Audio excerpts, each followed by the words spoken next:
العلا بكماله كشف الدجى بجماله حسنت جميع خصاله صلوا عليه وآله إلهي ذكى دهم ديار مدينة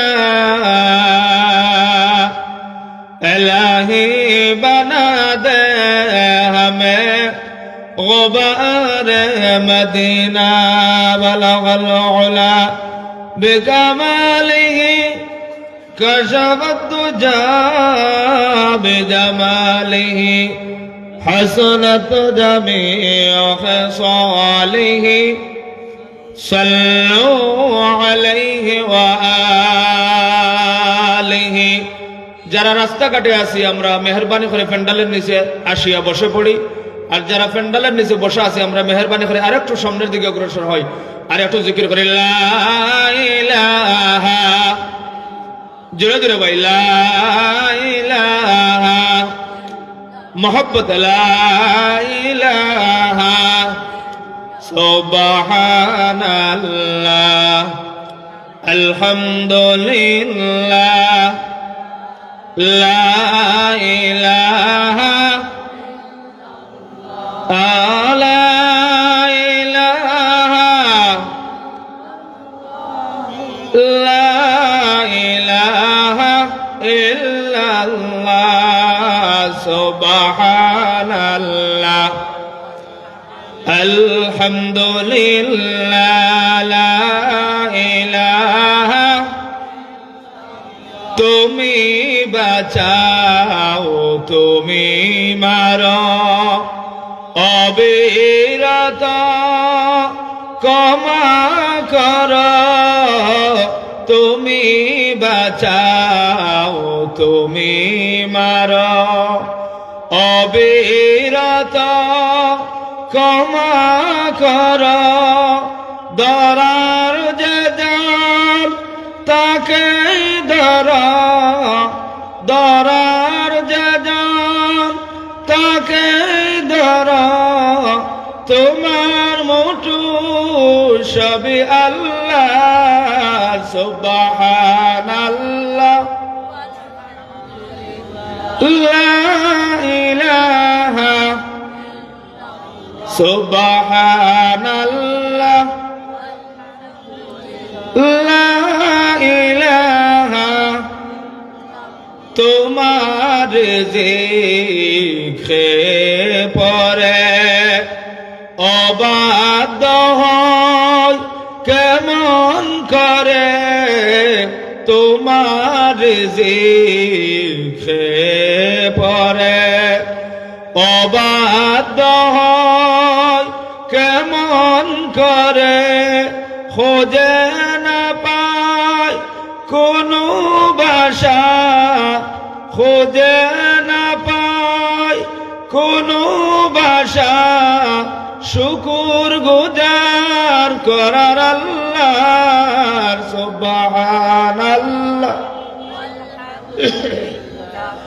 লা ইলাহা লা ইলাহা ইল্লাল্লাহ মুহাম্মাদুর রাসূলুল্লাহ والليل مع ظلم محمد كترنور والليل مع ظلم محمد كترنور والشمس مرخصة يا أحمد كترنور والشمس مرخصة يا أحمد كترنور والفجر مع صبح رسالتك بشارات والفجر مع صبح رسالتك بشارات والعصر مع دور نبوتك بشارات والعصر مع دور نبوتك بشارات ہر پھول میں روح مدینہ کا تبسم ہر پھول میں روح مدینہ کا تبسم शाखों के लचक में कद आका का तकल्लुब, शाखों के लचक में कद आका का तकल्लुब। यासीन से मौला ने कभी उसको पुकारा, यासीन से मौला ने कभी उसको पुकारा। हामीम कभी और कभी उसका तासीन इशारा, हामीम कभी और कभी तासीन इशारा। मुअज़्ज़ज़ मुकर्रम उलामाए कराम, मुरब्बियाने आज़म, যুবক ভাইয়েরা, মাইকের আওয়াজ যতদূর পর্যন্ত গিয়ে পৌঁছে আমার সম্মানিত শ্রদ্ধেয় মা ও বোনেরা, মহান আল্লাহ রব্বুল ইজ্জতের দরবারে অসংখ্য অগণিত শুকর যে মহান আল্লাহ রব্বুল আলামিন আপনাকে আমাকে আল্লাহ রব্বুল আলামিনের এই পবিত্র জান্নাতি এই বাগানে আপনাকে আমাকে এই নলদাড়িয়া ইসলামী যুব সমাজের উদ্যোগে নবম বার্ষিক তাফসিরুল কোরআন মহাসম্মেলন মৌলভীবাজার 2026 আজকের এই মাহফিলে আপনাকে আমাকে যে আসার এবং বসার তৌফিক দান করেছেন, এজন্য সবাই আল্লাহ রব্বুল আলামিনের দরবারে আকাশ বাতাস ভারী করে উচ্চ কণ্ঠে মালিকের শুকুর গুজার বান্দাদের তালিকায় নিজের নাম লিখাই। এজন্য সবাই উচ্চ কণ্ঠে সবাই পড়তে থাকি আলহামদুলিল্লাহ। আরো জোরে বলি ভাই আলহামদুলিল্লাহ।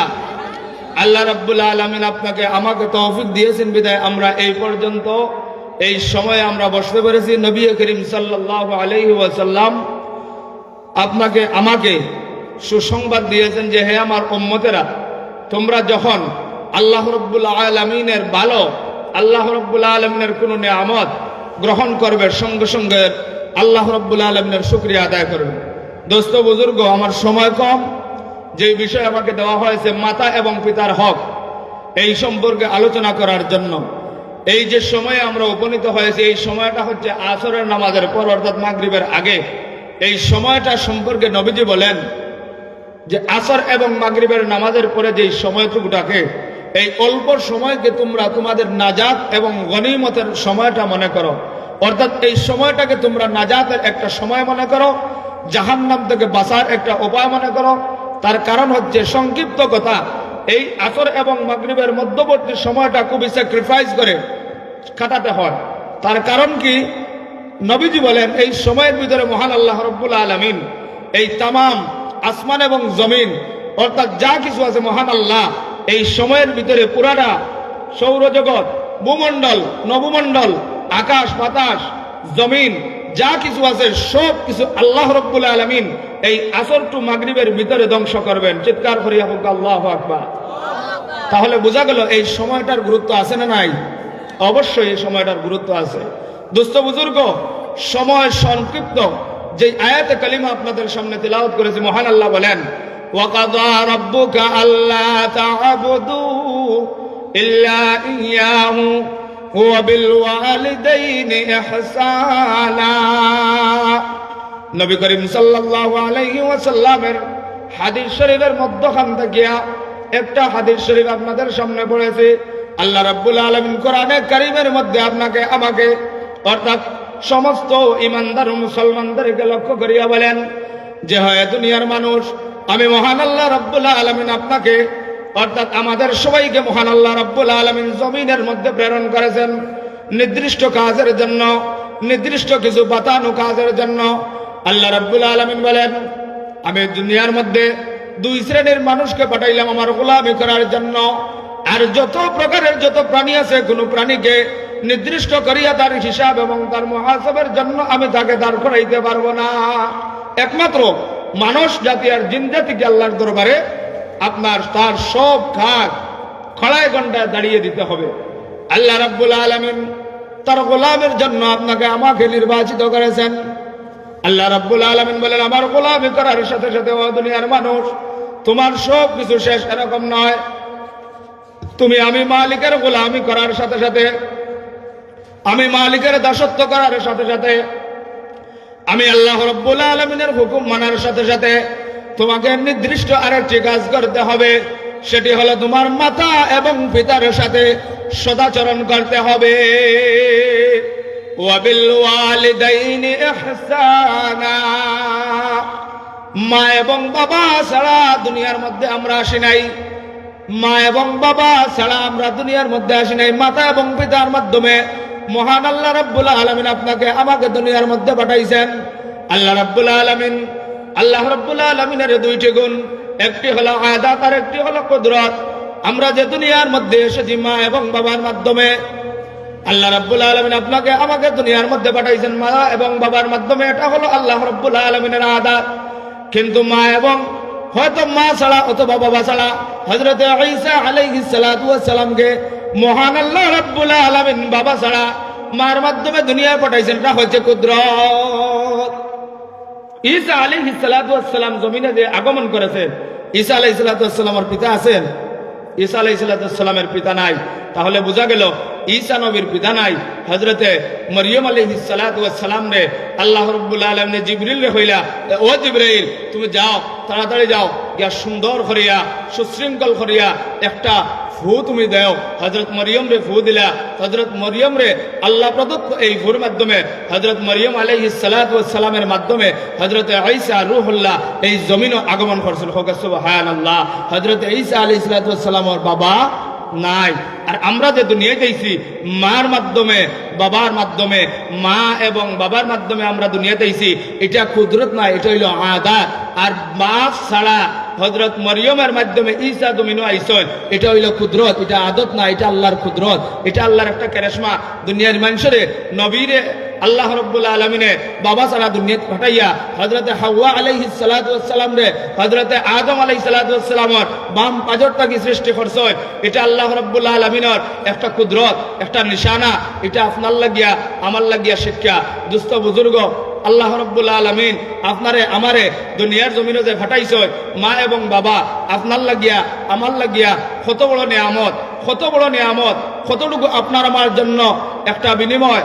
আল্লাহ রাব্বুল আলামিনের পয়গম্বর হযরতে মুহাম্মদুর রাসূলুল্লাহ সাল্লাল্লাহু আলাইহি ওয়াসাল্লামের এক সাহাবী আলকামা রাদিয়াল্লাহু তাআলা আনহু, হযরতে আলকামা রাদিয়াল্লাহু তাআলা আনহু আপনার জলিলুল কদর একজন পয়গম্বর ছিলেন।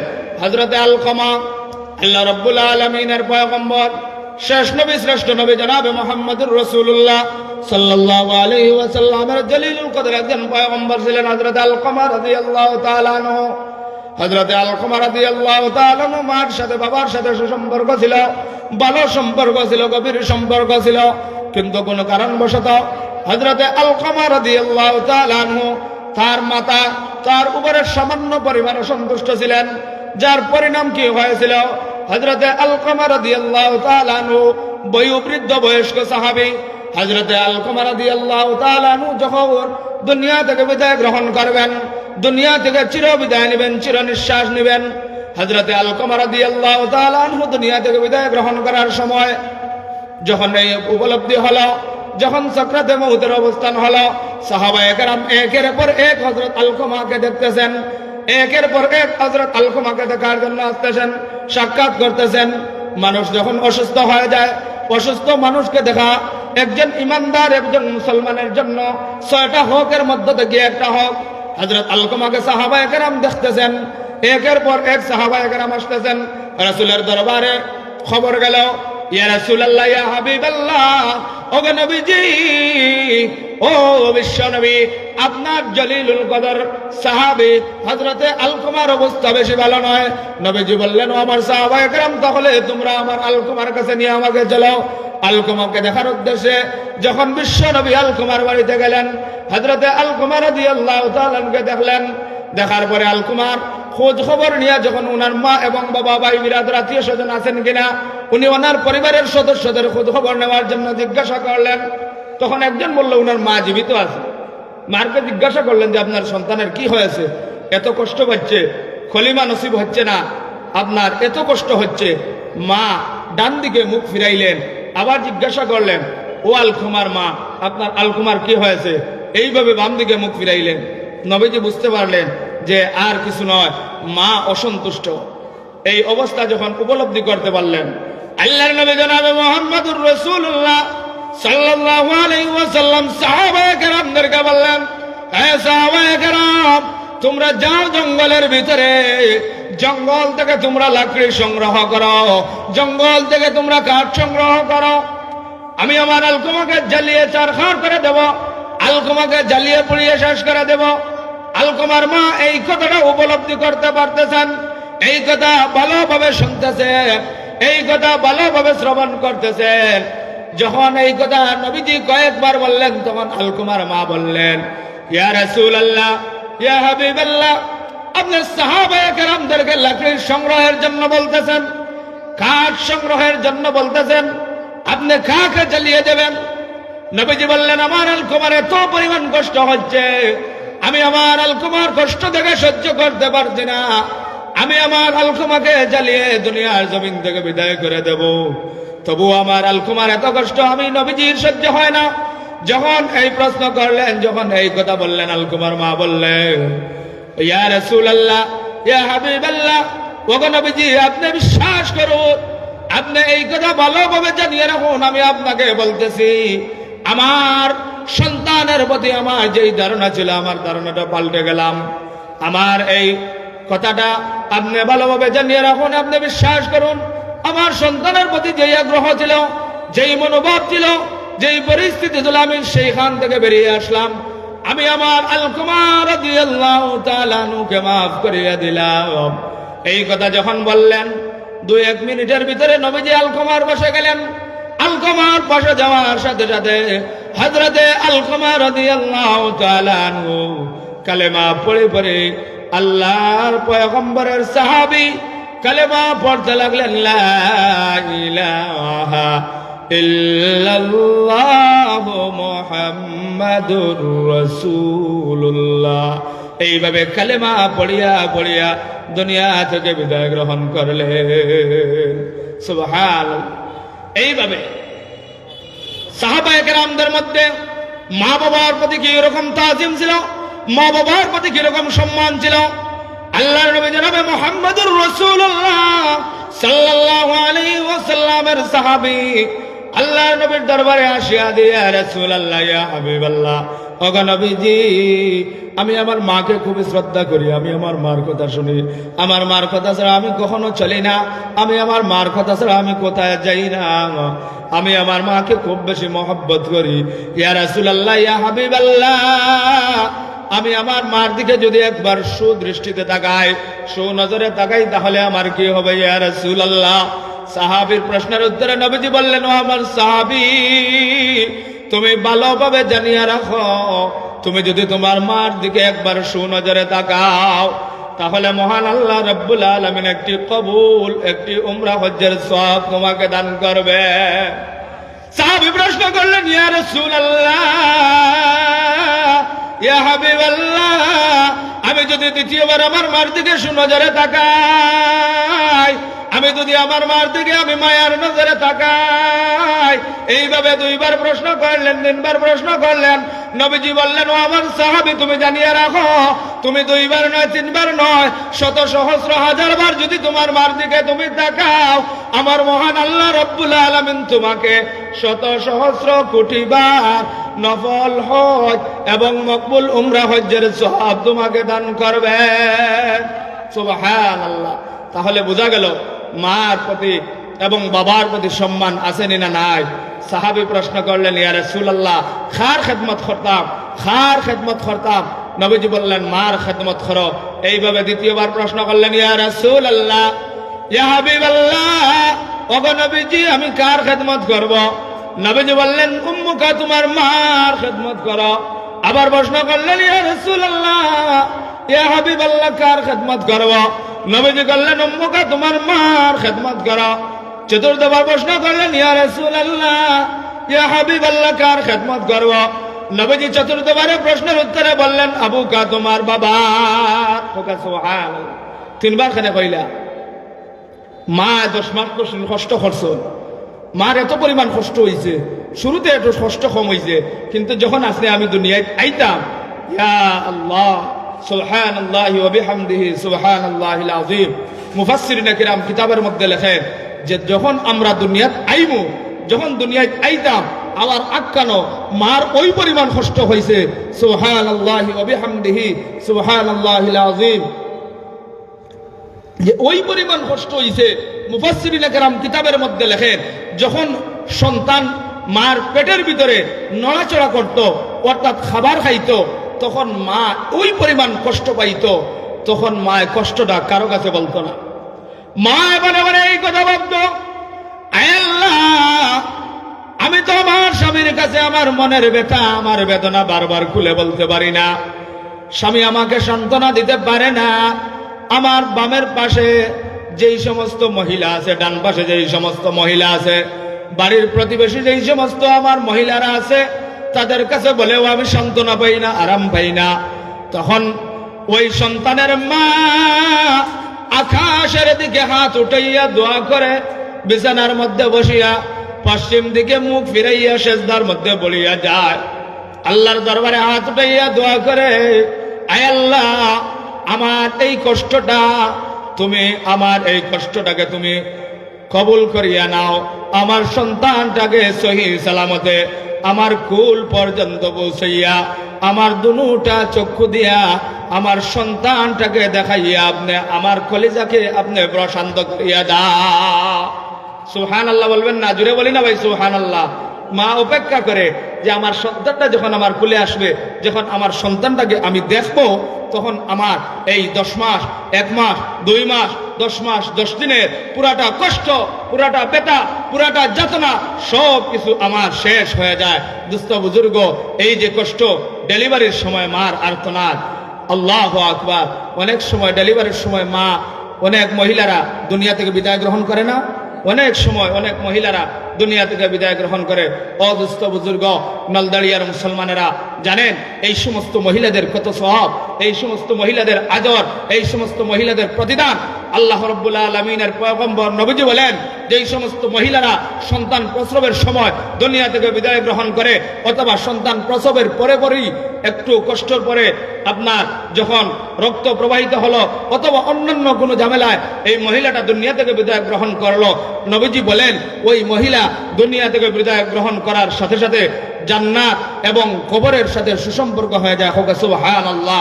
কেন? এই সন্তান পেটের মধ্যে ধারণ করার কারণে, এই সন্তান লালন পালন করার কারণে, এই সন্তানকে জন্মদান করার কারণে এই সন্তানের এত মর্যাদা। কিন্তু আফসোস আর পরিতাপের বিষয়, আজ আমরা সন্তানাদি যারা আমাদের মা এবং বাবার সাথে হসনে সুলুক নাই, আমাদের মা এবং বাবার সাথে ভালো ব্যবহার নেই। আমাদেরকে অনেক সময় অনেকে প্রশ্ন করে যে সন্তানকে এত কষ্ট করে লালন পালন করলাম, দেখা যায় 4 জন ছেলে 2 জন মেয়ে। ছেলেরা মাকে বলিয়া গেছে, মাকে বলিয়া গেছে, বাবাকে বলিয়া গেছে, 2 জন মেয়ে বিবাহ দিয়েছে। এই মেয়েরা মাকে বাবাকে লালন পালন করেন। হোক নাউযুবিল্লাহ। আসলে লালন পালন করার কথা ছিল এই ছেলেরা, কিন্তু তারা বিবাহ শাদী করিয়া তারা তাদের ফ্যামিলি, তারা তাদের সন্তানাদি নিয়ে ব্যস্ত, কিন্তু তারা মার প্রতি বাবার প্রতি মহব্বত নাই, তাজিম নাই, সম্মান নাই, শ্রদ্ধা নাই। হযরত বাজিদ বুস্তামি রাহমাতুল্লাহি আলাইহি কিভাবে বুজুর্গ হলেন, কিভাবে আল্লাহর ওলি হলেন, কিভাবে যুগের মুজাদ্দিদ হলেন। ভাইরা আমার, বন্ধুরা আমার, মুসলমান গভীর মনোযোগ, আমার পর্দানে সীমা মনেরা গভীর মনোযোগ। ও যুবক ভাইরা, লক্ষ্য করুন হযরতে বায়েজিদ বুস্তামি কিভাবে আল্লাহর ওলি হলেন, কিভাবে যুগের মুজাদ্দিদ হলেন। হযরতে বায়েজিদ বুস্তামি রাহমাতুল্লাহি আলাইহি একজন মস্ত বড় বুজুর্গ ছিলেন। একমাত্র মার দুয়ার কারণে, মার দুয়ার ফসল হযরতে বায়েজিদ অসুস্থ বৃদ্ধ মা রাত্রিবেলা বায়েজিদকে বললেন, রে বাবা, আমার তো পানির প্রয়োজন, আমাকে একটু পানি আনিয়া দাও। বায়েজিদ বুস্তামি রাহমাতুল্লাহি আলাইহি ঘরের কোণের মধ্যে গিয়া যখন পেয়ালার মধ্যে হাত দিলেন, পেয়ালার মধ্যে হাত দেওয়ার সাথে সাথে দেখলেন পেয়ালা ভর্তি পানি নয়, একটু পানি নেই। মার সেবা করার জন্য, মার খেদমত করার জন্য ব্যতিব্যস্ত হইয়া গেলেন। হযরতে বায়েজিদ বুস্তামি মাকে পানি পান করার জন্য, মার আদেশ রক্ষা করার জন্য, মার খেদমত করার জন্য গভীর রজনীতে হযরতে বায়েজিদ যখন ঘর হইতে বাহির হইয়া পেয়ালাটা হাতের মধ্যে লইয়া ঝর্ণার দিকে রওনা হইলেন। অন্ধকার রজনী, এইভাবে নির্ঘুম রাস্তা, চতুর্দিকে অন্ধকার। এই অন্ধকার রজনীতে ঝর্ণার মধ্যে গিয়ে পানি আনলেন। পানি যখন আনলেন, আনার পরে দেখলেন মা ঘুমিয়ে পড়ছেন। এখন চিন্তায় পড়িয়া গেলেন, আমি পানি কি করব? এখন আমি আমার মাকে কি ঘুম হইতে জাগ্রত করব? যদি ঘুম হইতে জাগ্রত করি তাহলে আমার মার কষ্ট হয়ে যাবে। এখন আমি কি করব? হযরতে বায়েজিদ বুস্তামি বড় পরেশান। হযরতে বায়েজিদ বুস্তামি মার খেদমতের জন্য ব্যতিব্যস্ত। এখন চিন্তার মধ্যে পড়লেন, যদি আমি ঘুম হইতে মাকে জাগ্রত করিয়া পানি পান করাই তাহলে মার পিপাসা নিবারণ হবে, কিন্তু আমার আদরের কলিজার টুকরো মা, আমার গর্ভধারিণী মা, এই আরামের ঘুমটা হারাম হইয়া যাইবে। এই চিন্তা করতে করতে, এই উপলব্ধি করতে করতে হযরতে বায়েজিদ বুস্তামির সকাল হইয়া গেল। এই অবস্থায় যখন মা জাগ্রত হইলেন, জাগ্রত হইয়া যখন বায়েজিদ বুস্তামিকে শিয়রের পাশে এইভাবে গ্লাসের মধ্যে পানি দাঁড়ানো অবস্থায় দেখলেন, জিজ্ঞাসা করলেন, বাবা এই অবস্থায় কতক্ষণ থেকে তুমি আছো? বায়েজিদ বললেন, আম্মা জান গো, আপনি যখন বলেছিলেন তখন থেকে পানি আনার পর থেকে এখন পর্যন্ত দাঁড়িয়ে আপনাকে আমি বিরক্ত করি নাই। আপনার ঘুম নষ্ট হয়ে যাবে, আপনার বিশ্রাম নষ্ট হয়ে যাবে, এজন্য আমি এইভাবে চিন্তা করতে করতে সকাল হইয়া গেছে। বায়েজিদ বুস্তামির মা দুনো হাত উঠাইয়া বিছানার মধ্যে বসিয়া হাত উঠাইয়া আল্লাহর দরবারে দোয়া করলেন, আয় আল্লাহ, ও রব্বুল আলামিন, আসমান জমিনের মালিক আল্লাহ, আপনি মুহূর্তের মধ্যে ইজ্জত ওয়ালারে বেইজ্জত করতে পারেন। রাস্তার ভিখারিরে আপনি মুহূর্তের মধ্যে আপনারা সিংহাসনের মধ্যে বসাইতে পারেন। আল্লাহ, আপনি চাইলে এমন অবস্থা করতে পারেন, আমি আমার সন্তান আপনার হাওয়ালা করে দিলাম, আপনার জিম্মায় বানিয়ে দিলাম, আপনার জিম্মার হাতে তুলিয়া দিলাম। আমার সন্তানের পুরাটা জিম্মাদার আপনি মালিক হইয়া যান। দুনিয়া এবং আখিরাতে আমার সন্তানের, আমার বায়েজিদের মর্যাদা আপনি বুলন্দ করিয়া দাও। সুবহানাল্লাহ। ইয়া ইলাহি মুঝসে মুঝকো দূর কর, ইয়া ইলাহি মুঝসে মুঝকো দূর কর, ताके देखो मुझसे तुझको एक नजर, ताके देखो मुझसे तुझको एक नजर, या गियासल मुस्तगीसीन हदना, या गियासल मुस्तगीसीन हदना, लुत्फ गारा मिन हुलूमी वल गिना, कादिर कुदरत दारी बर कमाल, अंत हसबी अंत रब्बी जुल जलाल, तो ये कादिर जलील अल्लाह जहाँ दो, तो हे कादिर जलील अल्लाह जहाँ दो, बहरहाल तू ही मेरा निगाहदार, बहरहाल तू ही मेरा निगाहदार। চিৎকার করিয়া বলি না ভাই আল্লাহু আকবার, আরো জোরে বলি না আল্লাহু আকবার। এইভাবে মার যখন দোয়া করলেন, মহান আল্লাহ রাব্বুল আলামিনের এই মাধ্যমে দোয়া করার কারণে, আল্লাহ রাব্বুল আলামিনের কাছে চাওয়ার মাধ্যমে, আল্লাহ রাব্বুল আলামিনের কাছে নত হওয়ার কারণে, আল্লাহ রাব্বুল আলামিনের কাছে আশ্রয় চাওয়ার কারণে, আল্লাহ রাব্বুল আলামিনের কাছে সন্তানের জন্য দোয়া করার কারণে আল্লাহ রাব্বুল আলামিন হযরত বায়েজিদ বুস্তামির মার দোয়া এমন ভাবে কবুল করলেন। মুফাসসিরিন কেরাম কিতাবের মধ্যে লেখেন, মুতাআখিরিন কেরাম কিতাবের মধ্যে লেখেন, হযরত বায়েজিদ বুস্তামির মর্যাদা মহান আল্লাহ রাব্বুল আলামিন এত বেশি করে দিয়েছেন। ওই সময়ের যুগের বড় মস্ত বড় ওলি, মস্ত বড় যুগের মুজাদ্দিদ আল্লাহ রাব্বুল আলামিন হযরত বায়েজিদকে বানিয়ে দিলেন। সুবহানাল্লাহ। হযরত বায়েজিদ বুস্তামি সেই সময়ের ইমাম ছিলেন। সারি দুনিয়া ও মুখালিফ, सारी दुनिया हो मुखालिफ, कुछ नहीं नुकसान है, गम नहीं है डर नहीं है, जब खुदा रहमान है, डर नहीं है गम नहीं है, जब खुदा रहमान है। দুনিয়ার সমস্ত মানুষ যদি আপনার বিরুদ্ধে চলিয়া যায়, হামলার ভয় দেখায়, মামলার ভয় দেখায়, জেল জুলুমের ভয় দেখায়, আপনাকে হত্যা করার ভয় দেখায়, কিন্তু মহান আল্লাহ রাব্বুল আলামিন যদি আপনার উপরে সন্তুষ্ট থাকে, আমার নবী বলেন আর ওই ব্যক্তির মা বাবার জুয়া যদি তার উপরে থাকে, দুনিয়ার কোনো মানুষ তো ওই ব্যক্তির কোনো ক্ষতি করতে পারবে না। চিৎকার করিয়া বলি না সুবহানাল্লাহ। তাহলে বোঝা গেল মা বাবার দোয়া আমরার দরকার আসেনি না নাই? অদুস্থ বুজুর্গ, নালদারিয়ার মুসলমান, আমরা আপনাদের এলাকার যুবক যুবতী, মুরব্বী এবং আমাদের এই সমস্ত যারা মুরব্বিয়ান এখানে বসা, আপনাদের এলাকার মানুষ খুবই বালা। আমরা আপনাদের এলাকার মানুষ মার প্রতি শ্রদ্ধাশীল, বাবার প্রতি শ্রদ্ধাশীল। আল্লাহ রাব্বুল আলামিন আপনাদেরকে নেক হায়াত দান করতা, আরো বেশি বেশি করিয়া মার খেদমত করা দরকার, বাবার খেদমত করার দরকার। আমরা আইস্কুল মাহফিল থেকে কিতাব গ্রহণ লইয়া যাইতাম, কিতাব আসাদ লইয়া যাইতাম, কোন মেসেজটা গ্রহণ লইয়া যাইতাম, আমরা এই কথাটা গ্রহণ লইয়া যাইতাম, আপনার সব কিছু বেকার হয়ে যাব।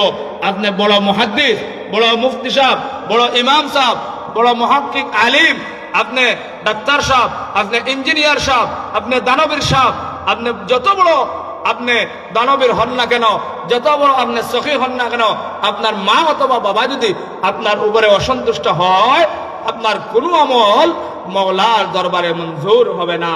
এই মওলার দরবারে, আল্লাহর দরবারে আপনি কবুলিয়ত পাইতে হলে, আল্লাহর দরবারে আপনি আপনার সব কিছু দিয়া আল্লাহর দরবারে আপনি পৌঁছতে হলে সর্বপ্রথম আল্লাহর বন্দেগীর উপরে মা এবং বাবার খেদমত করতে হবে। মার পায়ের নিচে সন্তানের জন্য বেহেশত, এই কথার অর্থ কিটা? এই যে হাদিসের ব্যাখ্যায় মুফাসসিরিনে কেরাম বলেন যে মায়ের পায়ের নিচে সন্তানের বেহেশত, এই কথার সংক্ষিপ্ত অর্থ হলো মা আপনাকে এমন কথা বলেছেন, মার সাথে আপনি বিরুদ্ধাচরণ করলেন না, মাকে আপনি সামান্য পরিমাণ কষ্ট দিলেন না। এমন কষ্ট, যেই কষ্টটা হচ্ছে, আপনি এমন সমাজে আমাদের মানুষ আছে, 5 জন ভাই যদি থাকে তাহলে 4 জন আপনার মাকে ফেলে বাসার মধ্যে চলিয়া গেছে, 4টা বাসায় তারা থাকে, কিন্তু একটা সন্তান বাড়িতে থাকে। এই সন্তান আপনাকে বলল যে ভাই আপনার মা ভালো আছে, খাওয়া দাওয়া করে, চলাফেরা করে? হে ভাই, ভালোভাবে চলাফেরা করে। 4 ভাই আমার মাকে ফেলে রেখে গেছে, আমি আমার মার সেবা যত্ন করতেছি, আমার মাঝে আমার মা আছে। নাউজুবিল্লাহ। আমরা সাধারণত কই না আমি মারে দেখাশোনা করিয়া, আমার মাঝে আছে। কিতাবের মধ্যে আসছে, মুফাসসিরিনে কেরাম বলেন এই কথাটাও বলা, এই কথাটাও মুখে দিয়ে আনা ঠিক নয় যে আমি আমার মাকে দেখাশোনা করতেছি, আমার মাঝে আমার মা আছে। এই কথাটাও বলা ঠিক না যে আমার মায়ের ভিতরে, অর্থাৎ আমার মায়ের পাশে, অর্থাৎ আমার মায়ের ঘরে, আমার বাবার ঘরে আমি আছি। আপনি কখনো বাড়িওয়ালা হতে পারেন না, আপনি কখনো বাসাওয়ালা হতে পারেন না, আপনি কখনো টাকাওয়ালা হতে পারেন না, আপনি কখনো সম্মানী হতে পারেন না, আপনি সম্ভ্রান্ত হতে পারেন না, ততক্ষণ পর্যন্ত যখন আপনি আপনার সব কিছু আপনার মার নামে, আপনার বাবার নামে, আপনি কিভাবে বাড়ির মালিক হলেন? দুস্থ বুজুর্গ, আপনি কিভাবে আসলেন? আপনি তো আসমান থেকে এমনিতে বলেন নাই। দুস্থ বুজুর্গ, মার মাধ্যমে, বাবার মাধ্যমে আমরা আসছি। আজ মার সেবা নাই, বাবার সেবা নাই, মাকে বৃদ্ধাশ্রমে চলে আসে, বাবাকে বৃদ্ধাশ্রমের মধ্যে চলে রেখে আসে, মার খবর রাখে না। মাসে একদিন যায়, কিছু খাদ্য, কিছু চাল ডাল দিয়ে আসে, কিছু কাপড় চোপড় দিয়ে আসে। মাকে এত অবহেলার চোখে দেখে নবীজি বলেন মার খেদমত করো। মার খেদমত যদি করো তুমি, মার খেদমত করার কারণে হযরত ওয়াইসাল কারণী মার খেদমতের কারণে নবীজির দিদার পাননি, নবীজির দিদার পাননি, নবীজির খেদমতে যাননি, নবীজির খেদমতে যেতে পারেননি, শুধুমাত্র মার খেদমত করার কারণে। মার খেদমতের জন্য উনি রয়ে গেলেন। কিন্তু আল্লাহ রাব্বুল আলামিন হযরত ওয়াইসাল কারণীর মর্যাদা এত বেশি করে দিয়েছেন। হযরত ওয়াইসাল কারণীর জন্য নবীজি বলেন উমর এবং হযরতে আবু বকরকে বলেছিলেন যে হে উমর, হে আবু বকর, হে আমার সাহাবায়ে কেরাম, আমার পরনের যে জামা মুবারকটা, এই জামা মুবারকটা যখন এই ওয়াইসাল কারণী নামক পাগলটা আসবে, তখন তাকে তোমরা এই হাদিয়াটা দিয়ে দিও। হোক সুবহানাল্লাহ। হযরত আবু বকর টুকাইতে লাগলেন, ওয়াইসাল কারণী তো পান না। হযরত উমর রাস্তার মধ্যে পাইলেন, হযরত উমর পাইলেন, পাওয়ার পরে ওয়াইসাল কারণীর সাথে কথাবার্তা বলতে বলতে এক পর্যায়ে ওয়াইসাল কারণী যখন ওনার পরিচয় দিলেন, তখন ওনাকে জামাটা দিলেন। হযরত ওয়াইসাল কারণী এত মর্যাদা সম্পন্ন একজন বুজুর্গ ছিলেন।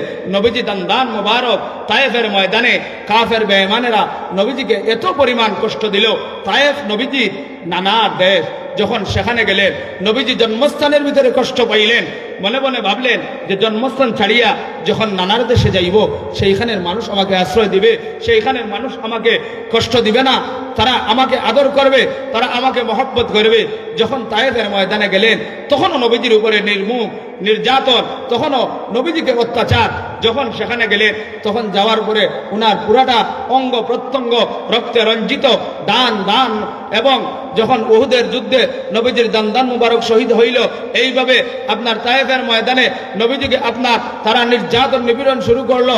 যখন ওয়াইসাল কারণে এই কথা শুনলেন, নিজের পুরাটা দন্ত, পুরাটা দাঁত উনি খুলিয়া ফেললেন নবীজির মহব্বতে। ভাইয়েরা আমার, বন্ধুরা আমার, আল্লাহর ইবাদত, আল্লাহর হুকুম, আল্লাহর বিধানের প্রতি যদি আমরা কর্ণপাত না করি, নবীজির সুন্নাহ মতো যদি আমরা না চলি, আর মা বাবার খেদমত এত গুরুত্বপূর্ণ একটা ইবাদত, এত গুরুত্বপূর্ণ আল্লাহর দরবারে অপরিসীম একটা ইবাদত, এই মর্যাদা সম্পন্ন ইবাদত যেই ব্যক্তি করতে পারলো, দুনিয়া এবং আখিরাত তার জন্য মঞ্জুর হয়ে যায়। নবীর সাহাবী জলিলুল কদর সাহাবায়ে কেরাম নবীজির সামনে সব সময় মজলিসে বসা থাকেন। আল্লাহর নবী জনাব মুহাম্মদুর রাসূলুল্লাহ সাল্লাল্লাহু আলাইহি ওয়াসাল্লাম সাহাবায়ে কেরামদেরকে লক্ষ্য করিয়া বললেন, ও আমার সাহাবায়ে কেরাম, তোমরা ভালোভাবে জানিয়া রাখো রে, তোমাদের সামনে দুইটা বড় বড় জান্নাত আমি দেখতে পাচ্ছি। তোমাদের যাদের মা বাবা জীবিত আছে, তোমরা যদি মা এবং বাবার সাথে ভালো ব্যবহার করো, তাহলে আল্লাহ রাব্বুল আলামিন 8টি জান্নাত নির্মাণ করে রেখেছেন তোমাদের জন্য। মুমিনদের জন্য আল্লাহ রাব্বুল আলামিন জাহান্নাম বানান নাই, মুমিনদের জন্য আল্লাহ রাব্বুল আলামিন জাহান্নাম নির্মাণ করেন নাই। মুমিনদেরকে জাহান্নামে দেওয়ার জন্য আল্লাহ রাব্বুল আলামিন জাহান্নাম বানান নাই, ঈমানদারকে জাহান্নামে দেওয়ার জন্য আল্লাহ রাব্বুল আলামিন জাহান্নাম বানান নাই। এইভাবে মুমিন মুসলমানের জন্য আল্লাহ রাব্বুল আলামিন জান্নাত নির্মাণ করেছেন। এক একটা জান্নাতের মর্যাদা, এক একটা জান্নাতের নাজ ও নিয়ামত, এক একটা জান্নাতের সৌন্দর্য আলাদা।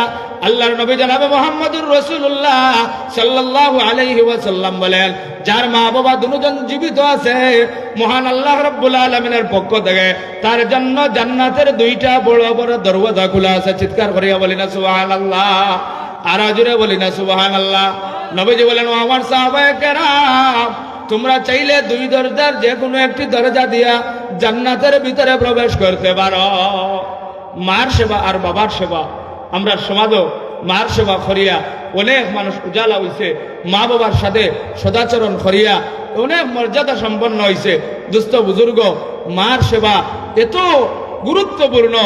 আমরা যখন ঘরের মধ্যে যাই, আপনি একটা কথা অনুমান করুন, আপনি যখন রাত্রিবেলা 2টা 3টার দিকে আপনি বাড়িতে যাইবেন, আল্লাহর বান্দা যখন বাজারের মধ্যে গরু লইয়া গেল, গরুটা যখন বেচল, রাত্র যখন নিশিরাত্র হইয়া গেছে, রাত্র যখন 3টা বাজে, তখন তার স্ত্রী ঘুমিয়ে পড়ছে। মা মুরব্বী মহিলা ঘরের মধ্যে বসতে বসতে, আগেরকার যুগ এইভাবে মশাল হাতের মধ্যে নিয়ে ঘরের মধ্যে যায়, বারান্দার মধ্যে যায়, আঙ্গিনার মধ্যে যায়, সে বাজার করতেছে। তার স্ত্রীর জন্য কাপড় লইছে, খাদ্যদ্রব্য লইছে, আঙ্গুর আপেল লইছে, মার কথা ইয়াদ নাই, মার কথা স্মরণ নাই। এই অবস্থায় যখন বাড়ির মধ্যে আসলো, বাড়ির মধ্যে আসিয়া দেখে বারান্দার ভিতরে তার মা তার জন্য অপেক্ষা করতেছে। তাকে দেখিয়া বলছে যে, বাবা তুমি আসছো। সে ধমক দিল মাকে যে, এই মহিলা, এই বেটি মুরব্বী মহিলা, তোমার কি এখনো ঘুম আসে নাই? তুমি কি এখনো ঘুমাওনি? মা যখন এই দাড়িটা, এই কষ্টটা, এইরকম অসন্তুষ্টমূলক বাক্য শুনলো, ঘরের ভিতরে গিয়ে হাত উঠাইয়া দোয়া করলো, আয় আল্লাহ, আমার সন্তান এতক্ষণ বাহিরে ছিল, বাজারে ছিল, আমার সন্তানটা কলিজা টুকরা বাড়ির মধ্যে ঢুকলো, এখন আমার ঘুম আসবে, এখন আমার দিলের মধ্যে আমি শান্তি পাচ্ছি। সে যখন বারান্দার ভিতরে আসলো, আসিয়া দরজায় করাঘাত করলো, তখন তার স্ত্রী দরজা খুলে না, উনি তো ঘুমিয়ে বেবুর। ডাকতে ডাকতে যখন ডাকলো সখিনার মা, এইভাবে জরিনার মা, ফাতেমার মা, এইভাবে রহিমার মা বলিয়া ডাকতে লাগলো, তখন ডাকতে ডাকতে আস্তে আস্তে মহিলাটা দরজা খুললো। দরজা খোলার ফলে ঘরের মধ্যে ঢুকলো। যেই মহিলা তোমাকে জন্ম দিল, যেই মহিলা 10 মাস 10 দিন তোমাকে গর্ভে ধারণ করলো, যেই মহিলা তোমাকে নাবালেগ থেকে শুরু করে বালেগ করলো, যেই মহিলা তোমাকে বিবাহ করাইলো, যেই মহিলা তুমি বয়োবৃদ্ধ হওয়ার সময়, এরপরেও তুমি বাজারে গিয়েছো, নিশিরাত হইয়া গেছে, তোমার খোঁজ খবর নিল, এই মহিলার জন্য তুমি কাপড় আনলা না, মহিলার জন্য বালা খাবার আনলা না, তোমার স্ত্রীর জন্য জামা কিনলা, শাড়ি কিনলা, আঙ্গুর, আপেল, অন্যান্য ধরনের রকমারি খাবার আনলা। এই মহিলা তো তোমার জন্য অপেক্ষা করে নাই। এই মহিলা তো দরজা লক করিয়া তাই ঘুমের ঘরে বিভোর, আর তুমি তোমার মার সেবা করলা না। এইভাবে যখন এই পরিস্থিতি উপলব্ধি হলো, তখন মা মনে মনেও তবুও দুঃখ নাই, মনে মনেও আঘাত নাই, তবুও মা সন্তানের জন্য বদদুয়া নয়, সন্তানের জন্য হাত উঠাইয়া দোয়া করে, সন্তানের জন্য আল্লাহর দরবারে নাজাতের দোয়া করে, সন্তানের জন্য শান্তি সমৃদ্ধির দোয়া করে। এই হচ্ছে আপনার মা এবং বাবা। নিঃস্বার্থ ভালোবাসা। দুনিয়ার কোনো মানুষ আপনাকে স্বার্থের জন্য ভালোবাসবে, কিন্তু স্বার্থ ছাড়া কোনো মানুষ আপনাকে মহব্বত করবে না। ও ভাইয়েরা আমার মুরব্বিয়ানে বাবারা, আমার যুবক ভাইয়েরা, আমার নলদরিয়ার মুসলমানেরা, আমরা মা এবং বাবা যারা জীবিত আছে, এখনো আমরা গনিমত মনে করি, এখনো আমরা নাজাতের জরিয়া মনে করি, এখনো আমরা একটু আল্লাহর রহমতের দিকে অগ্রসর হই। আমরা আমাদের জীবনকে রঙিন করি। সিবগাতুল্লাহি ওয়া মান আহসানু মিনাল্লাহি সিবগা ওয়া নাহনু লাহু আবিদুন। আল্লাহর রঙে রঙিন হন, আল্লাহর কোরআনের বিধানের দিকে কর্ণপাত করুন। এই মহিলা কি কষ্ট করলো, এই মহিলা আপনার জন্য, এই মহিলা আপনার জন্য কি করলো, এই মহিলা আমার জন্য কি করলো। এই মা এবং বাবা আপনার আমার একমাত্র জান্নাতের চাবিকাঠি। দোস্ত বুজুর্গ, সময় সংক্ষিপ্ত। আসলে আমি বালাগঞ্জ থেকে চলে আসছি, কিন্তু অসুস্থ অবস্থায় আজকে আমার আরো দুইটি মাহফিল, একটি মাহফিল আমি অসুস্থতার কারণে ক্যান্সেল করছি, আরেকটি মাহফিল আপনার রাজনগর, এটাকে সুনামপুর বলে, এইখানে আছে, যেতে হবে। সময় সংক্ষিপ্ত, আপনাদেরকে পূর্ণ সময় দিতে পারি নাই। আপনাদের সামনে আসলাম, একটু পরিচিতি হলো, হালকা সময় আপনাদের সামনে মুজাকারা করলাম। যে দু একটি কথা বললাম, অগুচালু কথাবার্তা, কথার মধ্যে ভুল ত্রুটি হতে পারে, আমি আপনাদের কাছে ক্ষমা প্রার্থী। আল্লাহ রব্বুল আলামিন ক্ষমা করুন, আপনাদের কাছে ক্ষমা প্রার্থী। আমি আপনাদের কাছে দোয়া চাই, আমার জন্য দোয়া করবেন। ইনশাআল্লাহ আল্লাহ রব্বুল আলামিন যদি নেক হায়াত দান করেন, আর ইনশাআল্লাহ আগামীতে আল্লাহ রব্বুল আলামিন তৌফিক দিলে ইনশাআল্লাহ অসম্পূর্ণ আলোচনা মহান আল্লাহর বদৌলতে ইনশাআল্লাহ সম্পূর্ণ করার চেষ্টা করব। এই কথা বলেই আমি আমার আজকের আলোচনা এখানেই সমাপ্ত করলাম। ওয়া আখিরু দাওয়ানা আনিল হামদুলিল্লাহি রাব্বিল আলামিন। সাল্লাল্লাহু আলা সাইয়্যিদিনা ওয়া মাওলানা মুহাম্মদ ওয়া আলা আলিহি ওয়া আসহাবিহি ওয়া সাল্লাম। সাল্লাল্লাহু আলা সাইয়্যিদিনা ওয়া মাওলানা মুহাম্মদ ওয়া আলা আলিহি ওয়া আসহাবিহি ওয়া সাল্লাম। اللهم آمين. ربنا ظلمنا أنفسنا وإن لم تغفر لنا وترحمنا لنكونن من الخاسرين. إلهي غرق دریائے گناہم، إلهي غرق دریائے گناہم، تم دانی و خود ہستی گواہم، تم دانی و خود ہستی گواہم۔ اے اللہ یا ارحم الراحمین یا اکرم الاکرمین، اے اللہ অসুস্থ অবস্থায় আল্লাহ মৌলভী বাজার নলদরিয়া তাফসীরুল কুরআন মাহফিলে আল্লাহ আসরের নামাজের পরে আল্লাহ মুগরিব হওয়ার সময় সন্নিকটে এই মুহূর্তে আপনার শাহী দরবারে দুইখানা হাত উঠাইলাম। আয় আল্লাহ, দিনের ডিউটি দেনেওয়ালা ফেরেশতা সকল আসমানের দিকে উঠতে আছেন, আল্লাহ রাত্রের ডিউটি দেনেওয়ালা ফেরেশতা সকল জমিনে অবতরণ করতে আছেন। আল্লাহ আপনার হাবিবে ফরমাইছেন এই সময় আপনার কাছে হাত তুললে আপনি হাত ফিরিয়ে দেন না। আয় আল্লাহ ইয়া রাহমার রাহিমিন, আল্লাহ আমরা যারা তুলিলাম আমরা জিন্দগির সমস্ত গুনাহ খাতারে আপনি মাফ ফরমাও। আয় আল্লাহ ইয়া রাহমার রাহিমিন, নলদরিয়া ইসলামী যুব সমাজের উদ্যোগে আজকের নবর বার্ষিক তাফসীরুল কুরআন মাহফিলের আয় আল্লাহ শুরু থেকে শেষ পর্যন্ত আল্লাহ ইসকুর আয়োজন রে আপনি মাহবুদ কবুল আর মঞ্জুর ফরমাও। আল্লাহ ইয়া রাহমার রাহিমিন, আল্লাহ এই তাফসীর মাহফিলের আয়োজন করতে আমার যুবক ভাইয়েরা, আল্লাহ যারা টাকা দিয়া পয়সা দিয়া আল্লাহ সুপরামর্শ দিয়া শ্রম দিয়া দেশ থাকিয়া বিদেশ থাকিয়া আল্লাহ যে যেভাবে সহযোগিতা করেছেন মাহবুদ, আল্লাহ তামামের সাহায্য সহযোগিতারে আপনি মাহবুদ কবুল করিয়া নাও। আল্লাহ ইয়া রাহমার রাহিমিন, এই এলাকার সমস্ত মুরব্বিয়ানের হায়াতের মধ্যে বরকত দান ফরমাও। আয় আল্লাহ আমেরিকা প্রবাসী আল্লাহ এক ভাই অসুস্থ, আল্লাহ আপনার বান্দারে আপনি শিফা দান ফরমাও।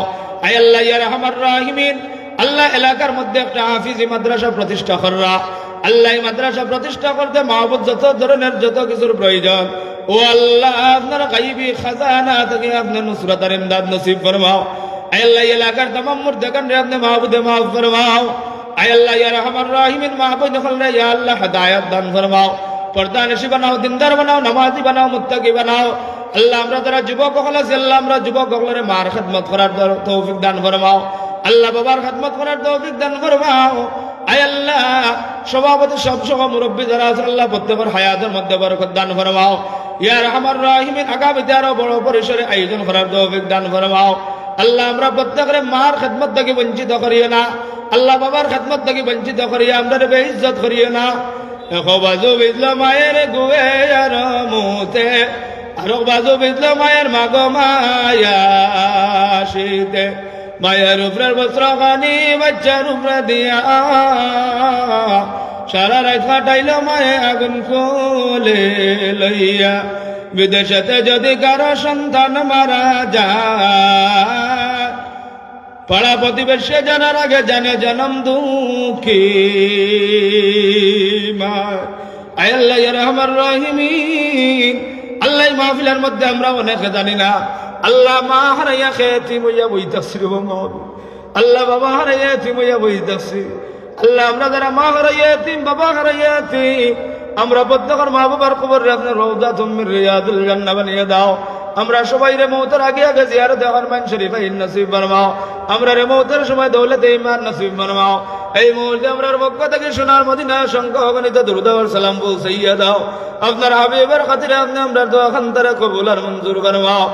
ربنا تقبل صلاتنا وركوعنا وسجودنا وقيامنا وقعودنا وكل أعمالنا كما تقبلت من حب عبادك الصالحين. رب ارحمهما كما ربياني صغيرا، رب ارحمهما كما ربياني صغيرا. سبحان ربك رب العزة عما يصفون وسلام على المرسلين والحمد لله.